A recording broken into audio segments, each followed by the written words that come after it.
It's a hard thing when I walk to work in the morning, and I now live in Vancouver, so I get a chance to walk through from Cole Harbour, and of course I come around and down through Alberni, and go past my favorite donut shop and my favorite coffee shop, and you see them out there every day, and you wonder, they're up that early.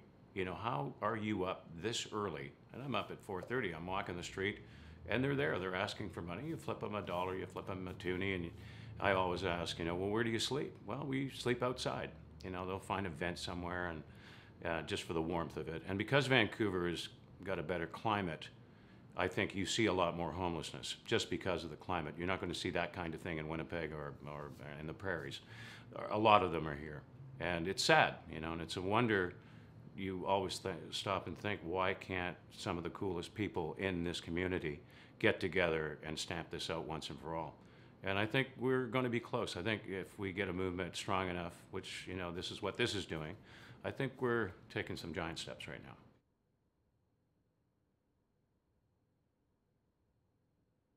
Well, I think you see it more when you talk to tourists that come into town, and they're, walking through wonderful gas town, and then they start to get a little deeper on East Hastings, and they go into an area, and as you know, as soon as you cross over into Maine, in that area in there, and you see what is going on, it's insane. You can't believe it. They can't believe it, and they seem to think it's a black mark against us. They think, and they're painting us with the same brush. Well, we're doing things like this, trying to make people more aware that it's time to help these people. A lot of them are sick. A lot of them, yeah, sure, there's the drugs, there's the booze, there's all of it. There are issues out there. Those issues have to be addressed, and we have to get them a place to live. And I think once they feel like they're a part of a community, I think that they can change their lives too.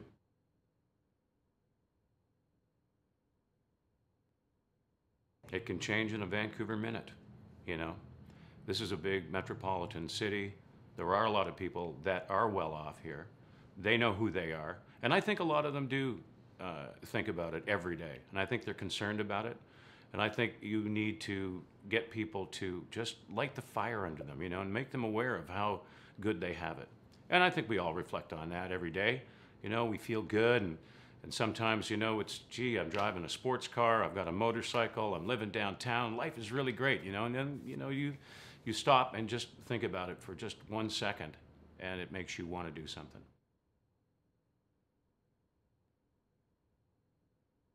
It's very sad. I mean, I've been to LA, and you walk down to the Staples Center and walk down the street, and you see the same problem in LA, and that's a huge city. But I think this problem per capita is a bigger problem than anywhere else in North America. It just seems that way. And I've been to a lot of areas. I studied in Boston. I've been through Brookline, and basically, it was a stepping stone away from New York, and got to hang out in some big cities. And I've seen homelessness a lot in my life. And when I've been here 14 years now. And I want to see this cleaned up. I want to see them sleep at night in their own home, somehow. Can we do it? I think so. Come on. You can do it. Power to the people, man.